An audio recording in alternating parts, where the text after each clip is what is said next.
So we can start? Yes. Hello. Okay. Hi, everyone. And we are here for the last appointment of our Copernican dialogues. My name is Davide Formica. I'm part of the Copernican Association, of course.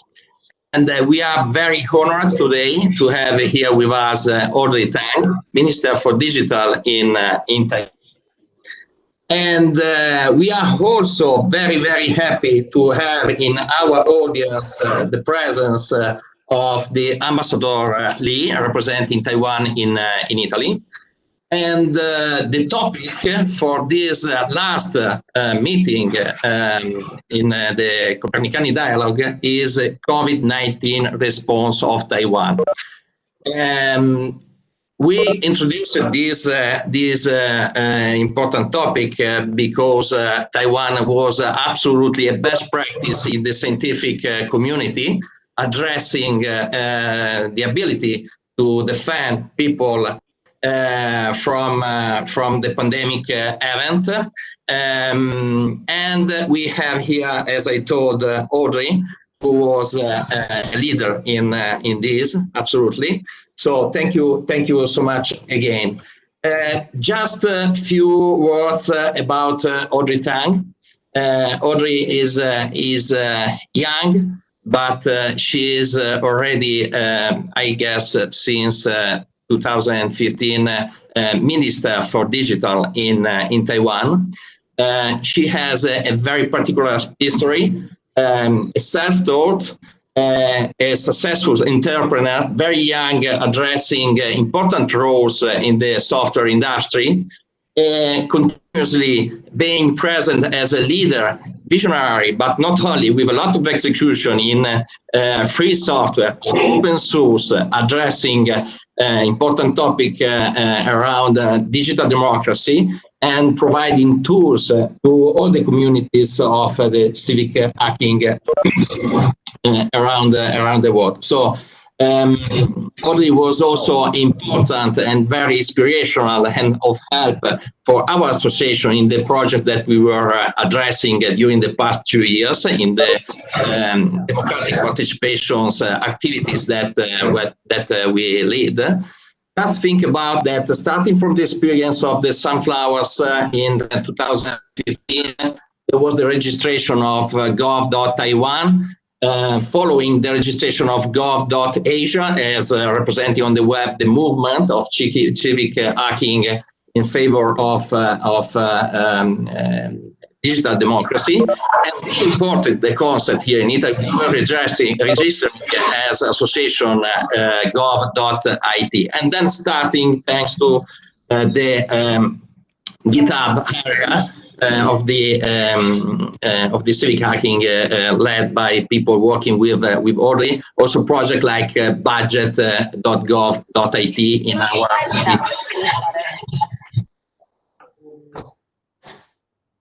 Ma che palle.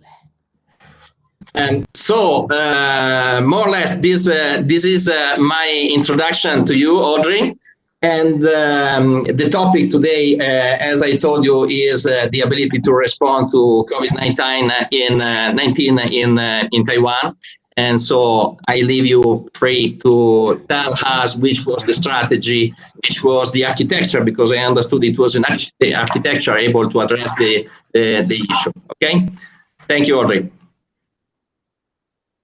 Okay, I will start very briefly, maybe just 10 minutes worth of presentation, and then we just go to the Q&A session, because I find most of the interactive content better than just a pitch. So I'll keep my pitch short. So hello, I'm Audrey Tang, and I'm Taiwan's digital minister in charge of social innovation and open government in Taiwan. There's a saying that I think it's shared worldwide, that anything, if you're not born into it, it's a technology.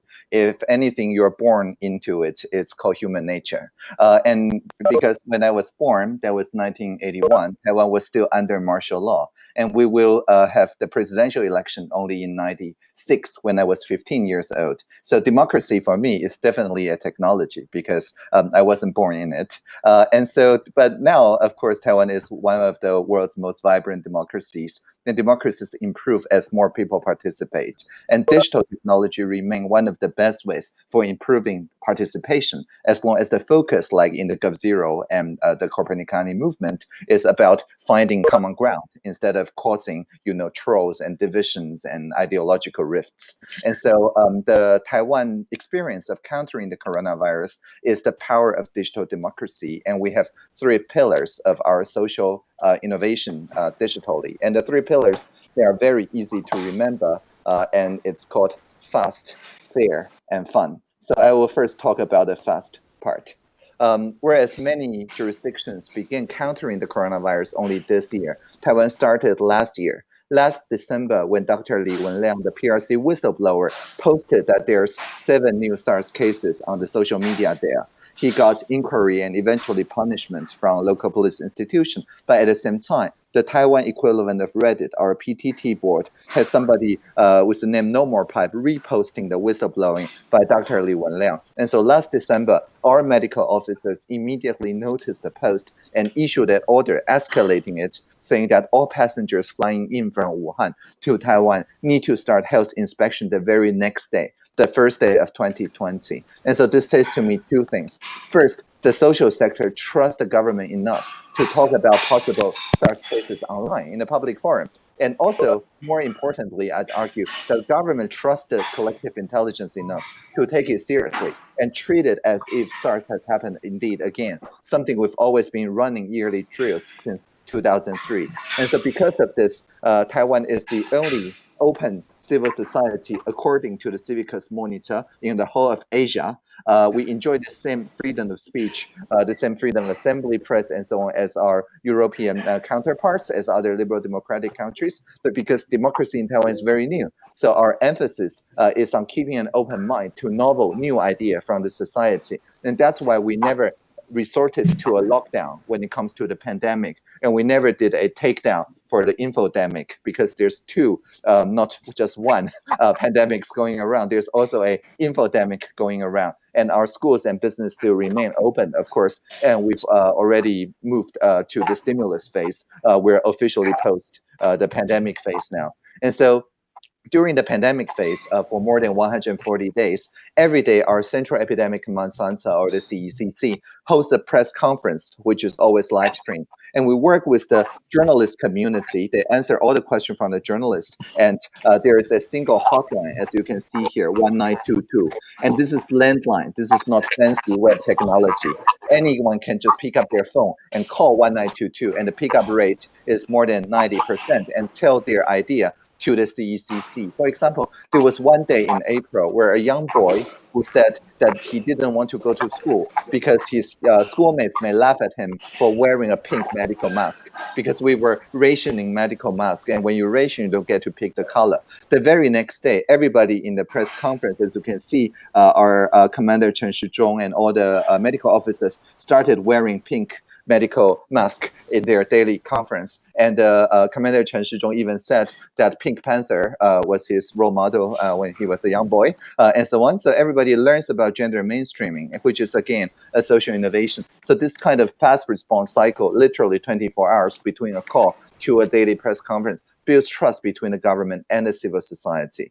Another pillar is fairness. As I mentioned, the GovZero movement, which is the bedrock of the civil society imagination of government services, is built on this very simple idea. For every government website that people don't like, they can change it for the better. So they just change something like join the gov.tw and change the O to a 0, and then you can go to join.g0v.tw, and then you get into this shadow government that is more participatory. And as David have shared, you can go to g0v.it and also see a reimagined version of the budget. So this is a worldwide idea. And so on the GovZero movement, people talk about how to use the digital technologies to make things more fair and more inclusive all the time. So for example, when we ramped up the facial mask production during February, making sure everybody can use their national health insurance card to go to a nearby pharmacy and collect medical masks. Fairness was our guiding principle. And not only do we publish the level of stock, how many medical masks are there in each pharmacy, you can actually visualize these pharmacies and see for each particular one, how many adult masks do they have in stock? How many children's masks do they have in stock? And we publish at a time every 30 seconds. And this is radical trust, trusting the civil society with open data. And that's how GovZero and many community contributors built more than 140 tools that enable people who prefer to view a map, they can view a map. With blindness, they can listen to voice assistants from chatbots and so on. All of them get inclusive access to the information about which pharmacies near them still have medical masks. And because the medical care, single payer system covers more than 99.99% of people, people who show any symptom will then be able to take the medical mask from their nearby pharmacy, go to a local clinic, knowing surely that they will get treated fairly without incurring any financial burden. And this also enables people to participate in the distributed ledger, because this is literally a ledger. You go to a pharmacy, you swipe your NHI card, and you expect now to see the stock level if you're an adult deplete by 9, or if you're a child deplete by 10, because that's the biweekly ration after just a couple minutes. And if rather the stock level increases on the pharmacy, you will just call 1922 right there, because it means the system is trouble, right? And because of that, everybody trusts each other, not by blindly trust a single government, but rather by people participating in the accountability process. And so they build their own analysis of oversupply, of undersupply, and things like that. And all this makes sure that everybody can see it with a glance which places have no medical mask access. And because of the mask for all is very important, we building on this analysis saw around March that there's around 20% of people who never went to the pharmacy to collect the mask. And the independent analysis show they're mostly in the northern municipality that have very long working hours, maybe in industrial science parks and so on. Because of they go off work by like 10 p.m. or later, all pharmacies would have closed by then. And so we made an evidence-based policy making, co-creating with the pharmacists to make convenience store into our distribution network. So you see our premier Su Zhenchang smiling very happily here, because that was the day when we started to work in March with the convenience stores. So anyone can pre-order using the same NHI card and collect the medical mask 24 hours a day, a week later. And because of that, we ensure a fairness of all kinds. And finally, I would like to stress, because this is a stressful time for everyone, people feel anxious. So there's not only the pandemic, but also the infodemic, panic buying, conspiracy theories, and things like that. In Taiwan, we already have a counter disinformation strategy before the coronavirus, and it's called humor over rumor. So whenever there is a rumor, we make sure that we roll out very quickly, within a couple of hours, something fun, humor. Because if a message travels on outrage with an R value of 3, maybe each person will share to 3 other people. If we roll out something that's very funny, that has a higher R value, maybe R value of 5, people will share with 5 friends. And that because these two passions are different, right? For the same thing, you cannot feel joy and outrage at the same time. So if people find it humorous, they will cease to feel outrage, and they will be more inclined to deliberate more rationally. And so, for example, when there was panic buying of tissue papers, there was a rumor that says, quote, there's the same material as facial mask. So we're ramping up the production of facial masks from 2 million a day to 20 million a day. So tissue paper will run out soon, unquote. And the same premier, the prime minister you just saw smiling in the previous slide, roll out this very quickly, which is his likeness holding a hat, I think, wiggling his bottom a little bit, and say in very large font that each of us only have 1 pair of buttocks. And this whole meme is packaged like a tissue paper box. And it shows an important table that says the facial masks are produced using Taiwanese material, and tissue paper are produced using South American material. They are not the same. And this went absolutely viral, maybe have a R value over 5. And because of that, the panic buying died down within just 2 days. And we found the people who spread the rumor in the first place was tissue paper resellers. And this is not just a single shot social media success. This is a system. Every single CECC press conference gets translated by the spokesdog of the ministry or the Doge CEO that translated, for example, social distancing. If you're indoor, you need to keep 3 dogs away. If you're outdoor, 2 dogs away. Remember to pre-order your mask, which protect you from your own hands, so you will not put your hands to your face like the dog does here, and so on. And so all of this makes sure that the humor or factual humor based on science spreads faster than rumor. And this is how we make sure Taiwanese people still feel calm and collected, even during this pandemic. So if for more, and for people who dedicated the mask for the international humanitarian aid, there's much more, including the pre-recorded crash course on epidemiology by our then Vice President, Dr. Chen Jianren, who also is the author of the textbook on epidemiology. You can go to taiwancanhelp.us. So this is my short 10-minute pitch.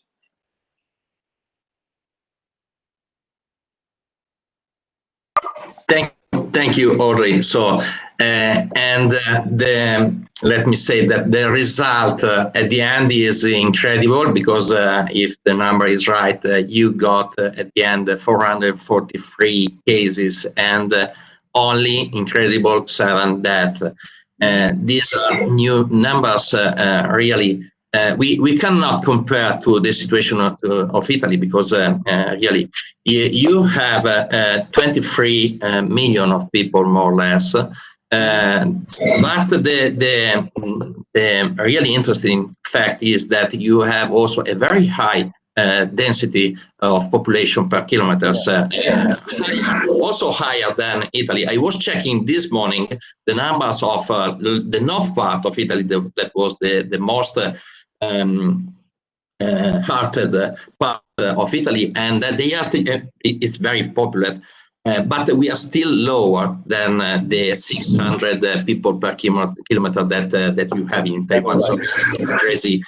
It's fantastic result. And starting from this idea, okay, the strategy is fast, fair, and fun. Is really the great mix of creating a culture in the people, being able to face this kind of situation.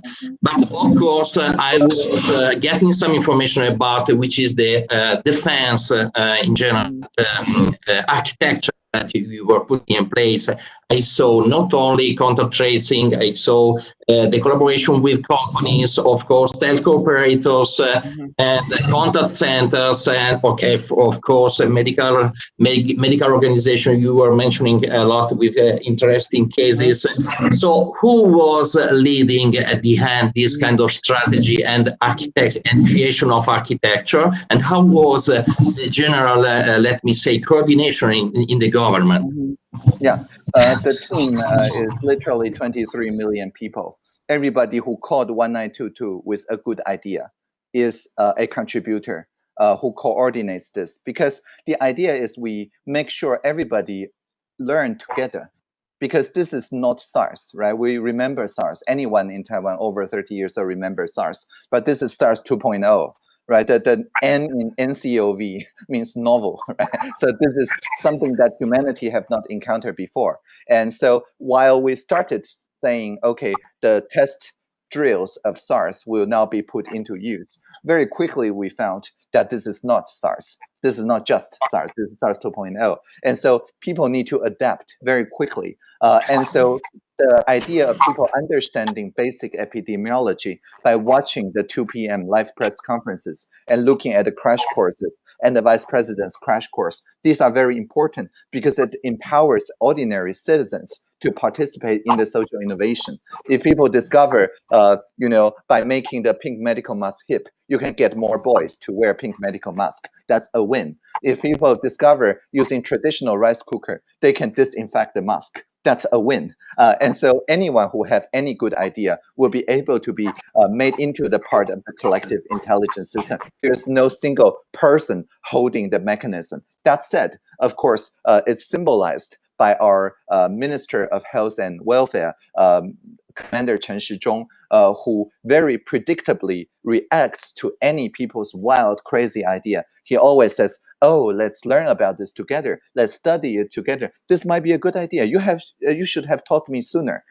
And he never says, this is too crazy. This is unscientific. He never says that. And so I think having an anchor is very important, like a pilot in a essentially self-driving airplane is still very important because that gets all the passengers into the mood of co-creation. So Commander Chen Shizhong, of course, deserves a lot of credit of holding the social innovation culture in space.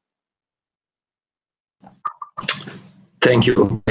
Fantastic. Quite, I perceive quite different situation, but by what we live here in Italy. But let me say, but you were mentioning the experience of the SARS in 2003 and 3, if I remember well. So you mean that there is no relation at all, or in some cases, in any case, that experience that was also most dangerous was providing help, creating in advance some actions and so on? Yeah, so basically it served as a warning to everyone how bad lockdowns are and how we must do everything in advanced deployment to avoid a lockdown situation. And in SARS, we had to lock down an entire hospital, the Heping Hospital, unannounced. And so people inside the hospital did not know that it was going to be locked down. And the lockdown was indefinite. And so it's very traumatic to everybody. And we decided that 37 people dead is 37 people too many. And so this time we have to keep it below 37 people dead. And that is, serves as a collective mobilization call. When we hear Dr. Li Wenliang said that SARS is coming again, this sounds alarm bell to everyone.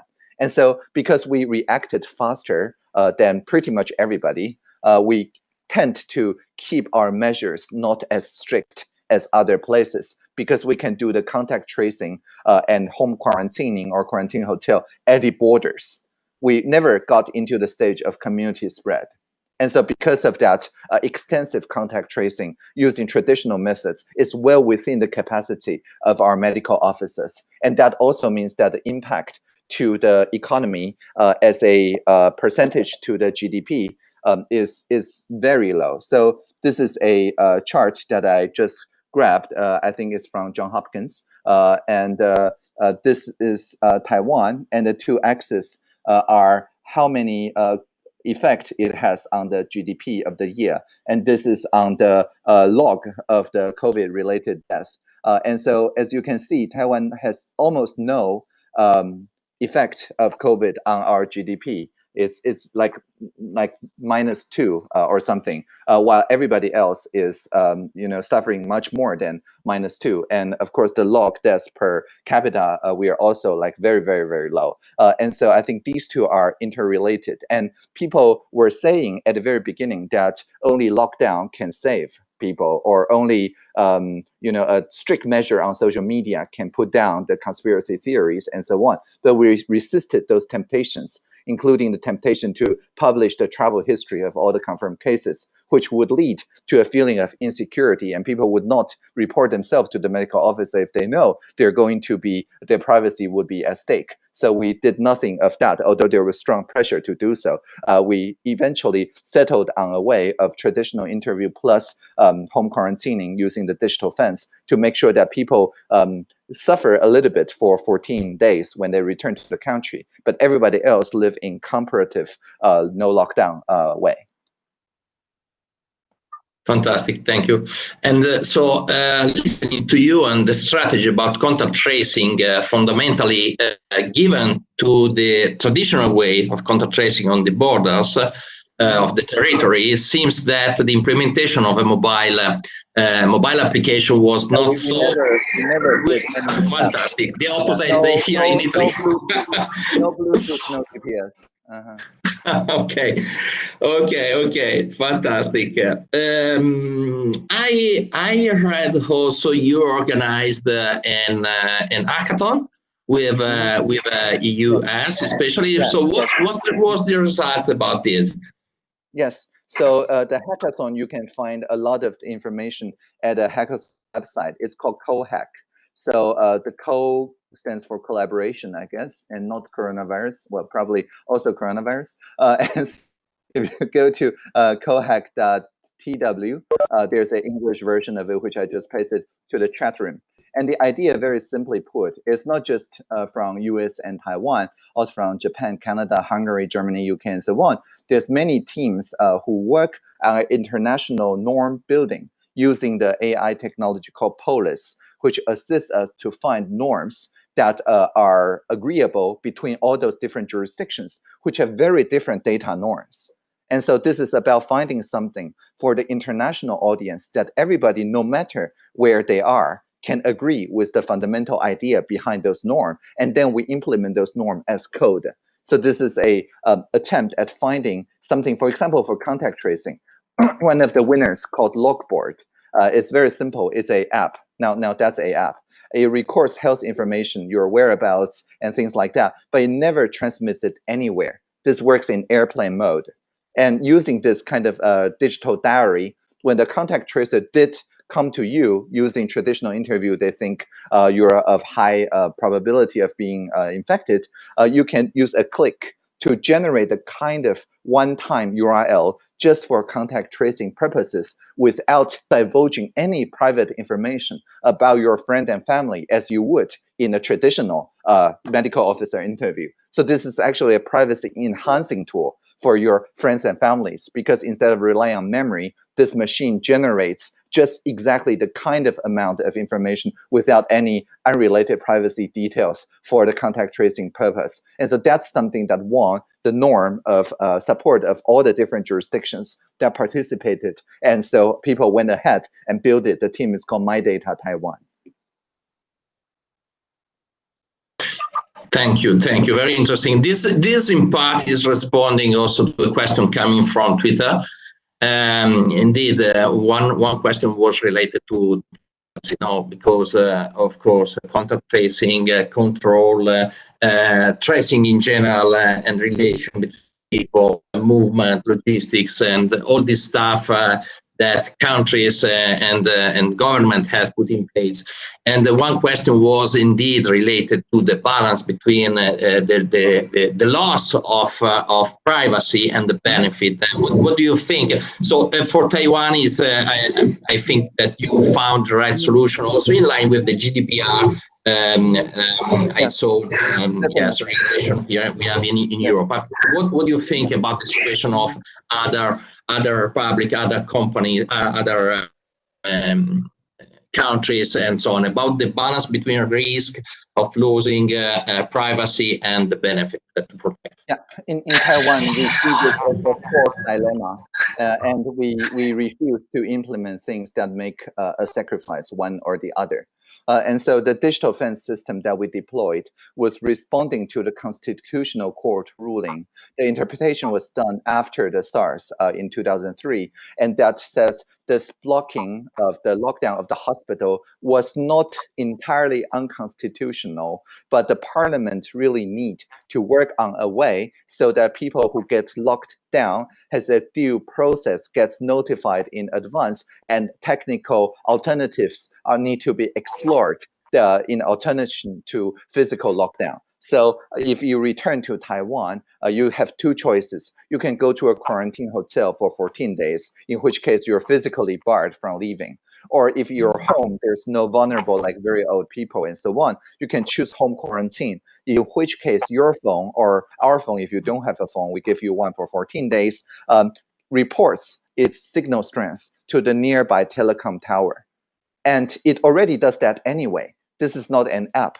This is just cell phone strength measuring. The nearby cell phone towers already know its distance to your phone.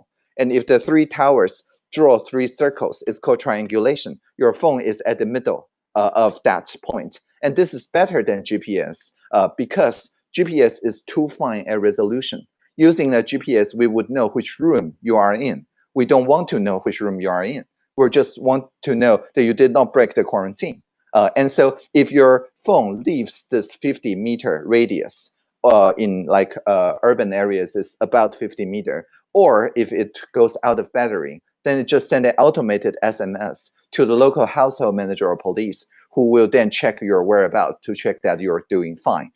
And maybe fine you if you're not doing well, if you're breaking the quarantine, because in the 14 days, each day, you receive some money, about 30 euros a day for your working with the home quarantine as a stipend. But if you break the quarantine, you get fined 1,000 times that. And so because of that, people stayed in home quarantine quite voluntarily, yeah, because this is, I mean, the rational thing to do. But after the 14 days, there's no constitutional basis for us to continue trace your whereabouts or trigger the digital fence system. And so you are free, and you're not basically tricked into the digital fence. People inform you of the digital fence, and it's your choice. You can go to the quarantine hotel instead. And so the limited time, very deep privacy sacrifice, but very narrow. That is the kind of balance that we discovered, and that worked well for us. Great, very, very interesting, because I have to say that us as Copernican Association, we were working to frame where to use several tools that's safe together. This is something that maybe we will share with you in the next few days, getting also your opinion. But I don't want to go deeper because too technical, and we are just talking about. So great. I was thinking about to another issue that we have on the internet. So I guess that also in Taiwan, the role of the social media, the social network was key to manage the communication, the information, and so on. And one huge issue that we constantly have is fake news, of course. So, what are the main actions that you put in place in your country to try to face this behavior of fake news? Yeah, because in Mandarin in Taiwan, the term news or 新闻 and journalism, 新闻业,新闻工作, shares the same root. Journalism is literally news work. Journalists are literally news workers. And so we don't use the F word. I never say fake news because then it's kind of like an offense to the journalists. And because my parents are both journalists, because of filial piety, I cannot use the F word. But we use instead the word called disinformation. And there's a legal definition of disinformation, and it has nothing to do with digital. This is a definition that works on non-digital words as well. The disinformation defined as intentional untruth that harms the public. So not harming the minister's image. That's just good journalism, right? It must harm the public. And so for disinformation, we settled on the way that we solve it with no takedown.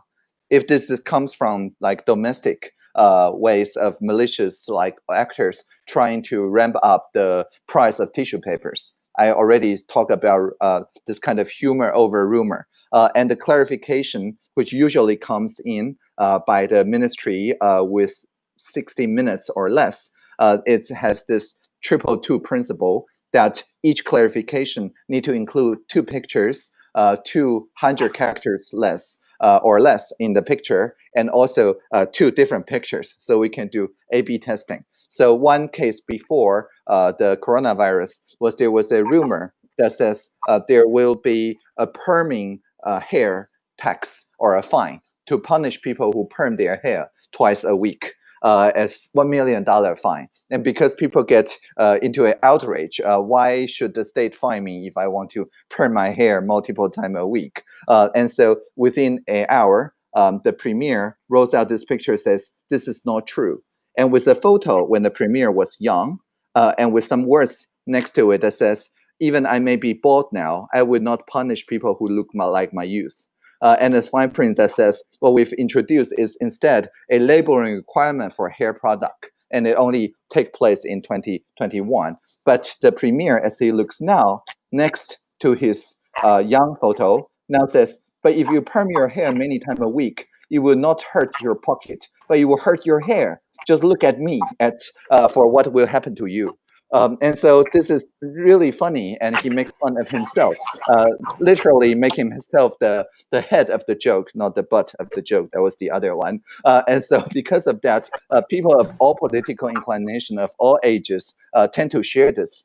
And once they share it and get into this humorous mindset, there will be no room for the outrage to travel. Indeed, if you search for those terms, all you see is that fun thing. And so how do we know which rumors are trending and worth of our response? It relies on another GovZero project called the Co-Facts, for collaborative facts. Anyone who, even using the end-to-end encrypted like WhatsApp, it's called Line in Taiwan, can add the bot as a friend, and just like flagging spam email, you can flag any disinformation to the bot, and the bot will look at what trends and work with the international fact-checking network, the Taiwan Fact Check Center, to make sure that they concentrate their energy on fact-checking the rumors that are trending. And we base on those fact checks from the scientists and so on to produce our humorous material. And all of this is, again, by concentrating the power not to the government, not to the platforms, but on the social sector, on independent journalists, investigators,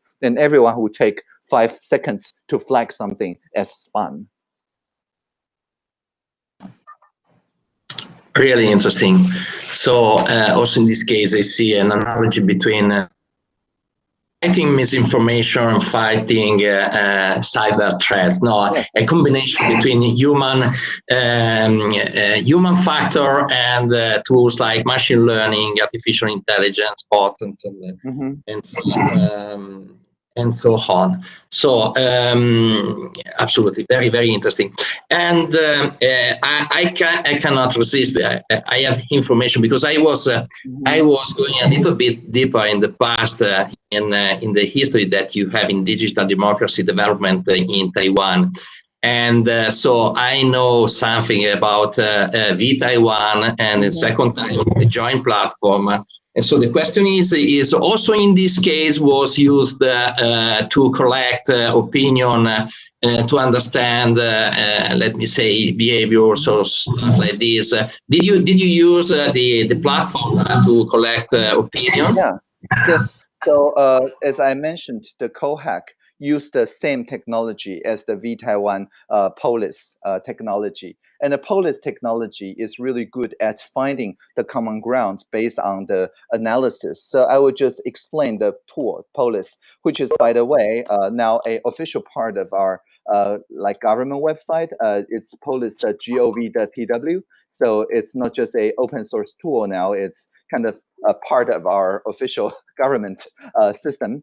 And so for each individual topic that people feel need a broad consultation about, they just say, oh, let's launch a Polis discussion about it. So we just, days ago, the Polis/Ocean, which is a nationwide dialogue about how to opening up our ocean for access. And this is how we find, for example, the privacy enhancing norm across different jurisdictions. And it's based on the idea that the AI, the assistive intelligence, can help us look at our friends and families and where they stand when there's a controversial issue. And so the interface, very simply, this is the original Polis conversation in 2015 about UberX. People just share, for example, I think insurance for your passenger, very important. And you can say agree or disagree. And as you do, your avatar will move toward the people who feel the same as you. And so in this interface, numbers don't matter. If you get 1,000 people in voting exactly the same, it doesn't increase your group's size because it measures the plurality of voices, not the number of people. And so every time we run a Polis conversation, we identify the controversial issues, maybe a few one, and we didn't touch any of that. Like in the coronavirus hackathon, the most divisive, one of the most divisive point here was whether we need to develop a AI that when there's intensive care unit admissions, instead of first come, first serve, we can calculate how many that individual's contributions are going to be to the society. So we can prioritize treating people with higher remaining contribution to society. And that is a very controversial idea, which means we did nothing about that. We only look at the consensual ideas. And there's actually much more than the dividing ideas. Actually, people around the world agree on most of the things most of the time. It's just, it's not newsworthy. And so social media or institutional media did not cover the consensus that much. But this is precisely what we need to move forward as a society. So Taiwan prototyped the use of polis, but now polis is a part of our official government infrastructure for nationwide and also international discussions. Very interesting. So you use, let me say, opinion polarization to understand what is going on. Yes, absolutely very interesting. And this is another important contribution that we are trying to get from your vision and execution. Indeed, we are testing polis internally because we would like to use it in the association and maybe to try to also to do some tests on outside of our organization. So thanks also for this idea. One point related to Taiwan and then join, so the utilization of polis is the political willingness to really use and being influenced by the opinion, the polarization of the opinion that you get by this artificial intelligence aid support. And so did you see an evolution? What's the journey of this political willingness to trust and to use these opinions? Yeah, I mean, the AI here is just assistive intelligence. So you can run the STEM manually using the Q method and so on, right? So this just saves you time. But the idea of the clustering, which is K-means clustering, and the idea of the visualization, which is the principal component analysis, it's not deep learning, right? It's not a data-based normativity. This is purely people contributing their ideas for other people to vote on. This is a wiki survey. And so it's easier to explain to people if they don't think this is magic. If they think you can do it, use also post-it notes, just slower. And this is important because then it has the accountability to the system so that everybody who look at the police conversation can draw their own conclusions. The government doesn't monopolize interpretation power. Rather, we just take the agenda that is set by the police consensus as the topic to discuss, or as the co-hack, award to give, the topics to give. So this is just in design thinking terms, it's just a discover process that lets people define on the common priorities, but it doesn't touch the development or the delivery of it. And so this works with the original design of the representative democracy very well, because this is not a referendum. This doesn't override the professional MPs. It doesn't override the mayors. This doesn't override anyone. Rather, a mayor who see the top consensus, like this is the example that we actually helped to run in Bowling Green in Kentucky. That's a city in the USA. And there's a lot of people who identify as Republican or Democrat, but even the most divisive Democrat or Republican, everybody agree on something. And that says, instead of STEM, we need to do STEAM. The art is an important part of the science, technology, engineering, and mathematics, because art is also creative, and art lets people empathize with other people more. So instead of STEM, make it STEAM. And this costs almost nothing. And the mayor knows that everybody, regardless of party, is for it. So why don't you do it? If you do it, then it doesn't tell you which contractor to find. It doesn't tell you which curriculum to use. It's just a general value agreed by all your constituents. So it's very easy for someone to be bound by that, because it's not the delivery level idea. It's just a discover and define level idea. Thank you. Thank you. Very, very interesting. And I think that this is a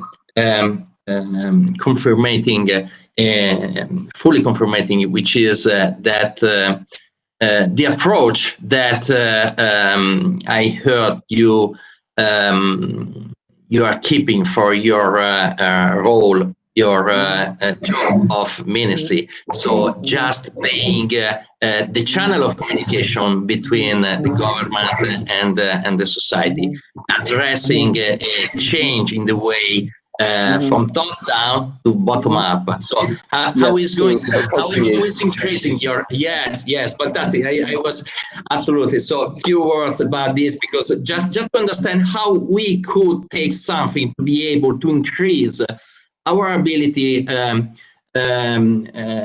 be relevant, addressing technology, also in the relation with the other ministry, the other part of the government. Yes. Well, I mean, each ministry has a different value, of course. If two ministries share a value, they will be merged into the same ministry anyway. And so the important thing here is that everybody who work in the ministry already have a value. And it's not to work against that value. It's rather to increase the co-creation possibility of that value. So in the global goal terms, each ministry is like a different goal. Some work on the environment, some work on the economy, some work on the society. But we, the digital people, is in the middle. What we are working is the partnership for the goals, so that people see that they have common goals. So in my office, there's secondment from each ministry, at most one per ministry. And so they just work out loud.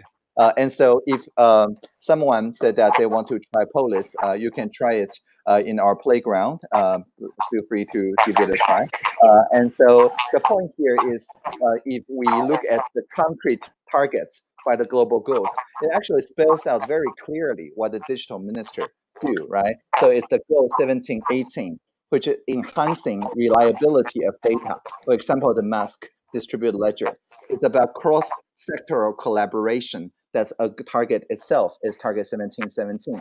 And also target 176, making sure that these innovations are open in the sense that it's shared across the world, not just particular to Taiwan. This is why I participate in such conversations around the world. And so my job description reflects that, saying that I'm the digital minister. I'm not the IT minister or ICT minister. This is about a cultural thing of co-creation. This is not about particular technology. So my job description is literally a poem that translates those SDG 17 goals into concrete ideas that people can understand. And so my job description is like this. When we see the Internet of Things, let's make it the Internet of Beings. When we see virtual reality, let's make it a shared reality. When we see machine learning, let's make it collaborative learning. When we see user experience, let's make it about human experience. And whenever we hear the singularity is near, let's always remember the plurality is here. So that's what digital means to me. So let's say that the role in terms of creating a new culture is fundamental.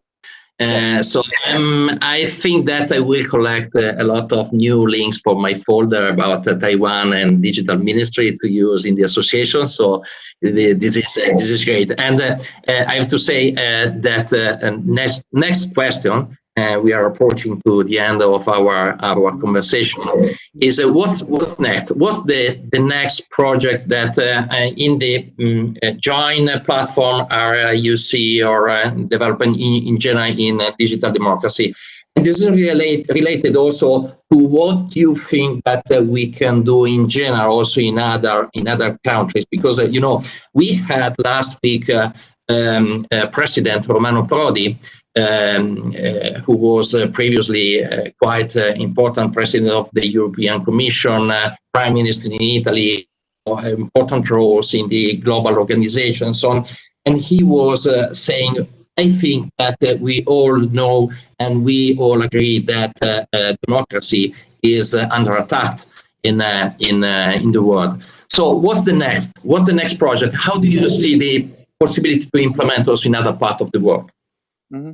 Yeah, first of all, we're very glad to see that parts of our work such as the Polis platform has now been used all throughout the world, even by like alternative party and so on, like everywhere really. So people are discovering that this is actually a better way. Instead of filling out a survey by yourself, have the people fill out the survey with you. So this is of course good.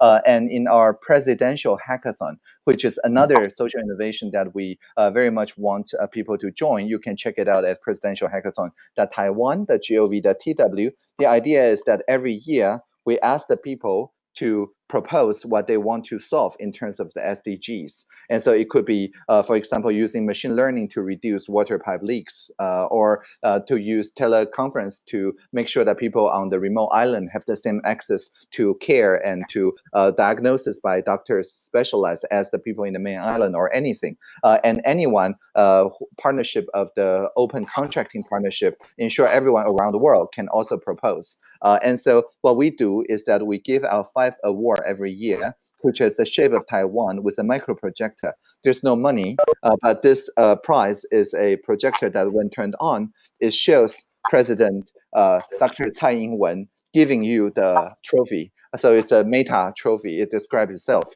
and it carries the presidential promise of whatever you did in the past 3 months will become public policy in the next 12 months. And so this is a great boost to the data collaboratives.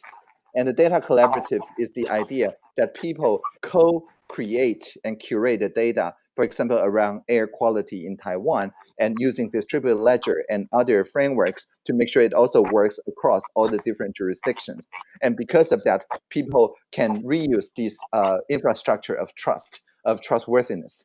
So that's how we get this rapid deployment of mask map. And now the stimulus coupon is also using the same map. And so every year, the people choose the top 24 this year team to work with. And they use a new voting method called quadratic voting, or QV. And QV is very simple. Everybody on the joint platform, that's more than 10 million unique visitors out of a country of 23 million, get 99 points. And with 99 points, you can look at more than 200 proposals and vote on the one that you want. But you can vote 1 vote that will cost you 1 point. But if you like it and you want to give it 2 votes, that will cost you 4 points in total. 3 votes will cost you 9 points. So it's quadratic. Ensure that the marginal cost is the same as marginal return. And with 99 points, you can only vote 9 votes to the most precious project, because you cannot vote 10. That will cost you 100, and you don't have 100. And so with 18 points left, you will find something that has synergy and vote 4 votes for it, maybe costing 16. You still have 2 left. So you will try to look at 2 other SDG target and the proposal, and maybe find synergy. So you take some back and do a 7 and 7 and so on. And so the main point here is that people on average vote for many different projects, not just a single one, as in many participatory budget programs. And so when we announce the top 24, everybody feel they have won, instead of just a few people who mobilize feel they have won. And even if you mobilize people, they will be prompted to look into the synergy between the partnership of the project, not just one particular project. And so QV, quadratic voting, the next is probably applying it to funding. So the government, instead of just grants and matching fund and crowdfunding, that's the 3 most likely funding model at the moment. But if you do a quadratic funding, then you can look at the crowdfunding and decide how much to match. And that is, again, the same idea of making sure that the marginal cost is the same as the marginal return to ensure a fair distribution. So, for example, if a project only have 1 funder, that means it's only useful for that funder. And so you're probably not match it with taxpayer money. But if another project, on the other hand, have like 3 funders who fund this many, then you take their funding money, which is each represented as a block, take the square root and calculate the dimension and fill in the remaining half. And so this is what we match then. But if it's very popular, many people fund a lot of small funds, so a lot of very, very small blocks on this, then the state should fund the majority of it. because it shows that a lot of people are most interested in this. So the intuition is that mobilizing a lot of people is as good as having a lot of money. And so this alternative way of matching crowdfunding called quadratic funding is also what we are looking at the moment. Fantastic. So I really, I guess it's clear the reason why we are so happy to have you in the scientific board for the preparation of the event in December in Venice, if that. And so it's clear that we will have more time to go deeper in this. That is quite interesting. And before we close, please keep in mute for the end of the meeting. Thank you. Or maybe Rino, if you can mute all. And because I have to propose the question that all our guests are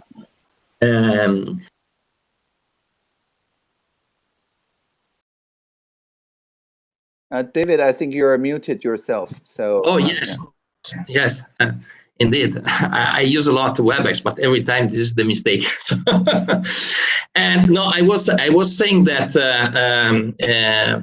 every our precious guest is responding at the end to a key question, because you know that Copernican Association has a subtitle, kind of subtitle. So we are in love with the future. So the final question for you, Audrey, is how do you see the future? You are mute now. So that makes two of us. Okay, a lot of people ask me that question too. I mean, people ask me, what's the future of Taiwan? What's the future of us? And for many people who worry that Taiwan will go this way or that way and so on, I always start with Taiwan as an island.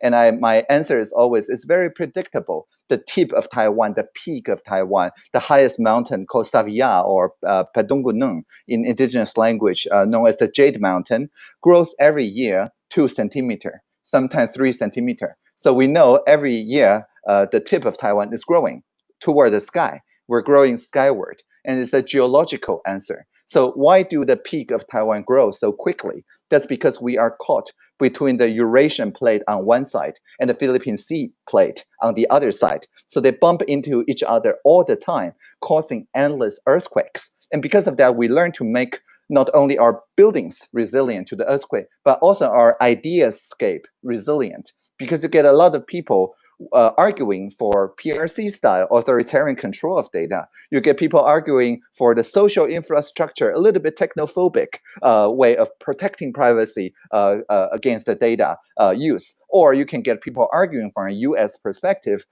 data as asset or oil extraction and so on, surveillance capitalism. And all of these ideas coexist in Taiwan. So what I'm trying to say is that the vision of working toward common values for the benefit of people 7 generations down the line is what matters. What doesn't matter is the zero-sum games that people play. So Taiwan benefits from the plurality, from those plural viewpoints. And these frees us from any dominating narrative that are overarching, but rather we empower people who are closest to the pain. Like we are in the cabinet building of the executive yuan at the moment, and this is not the place with the strongest 5G, because I just got my 5G phone activated today. So I know this is not the fastest 5G you can get. Rather, we're going to deploy the program that enable the people who are in the most rural places, who have the least 4G signal. We're going to start there with our 5G deployment to ensure that people who are closest to the suffering can participate in innovations that alleviates not just their suffering, but also people who are in similar situations for education, for healthcare, and things like that. So I think that's also humanity's future. We will each benefit from the plurality of civilizations and indeed grow skyward and live long and prosper. Thank you, Audrey. Really, great value in this conversation. And I have to thank you again a lot. It was a really pleasure to have here. I have to thank also all the association and people engaged in the organization of this event, like in the past. This is the last of 17 meetings that we had this year. I have to say that we will start again in September. We already have an appointment to announce, but it will be announced in a second time. And so, really, thank you so much. Hope to talk to you again soon. Let's keep our relation as association and your activity tight, because there is a lot of value to share, and we are so happy. Okay. Thank you so much. And yes, there is a applause at the end. Thank you So much.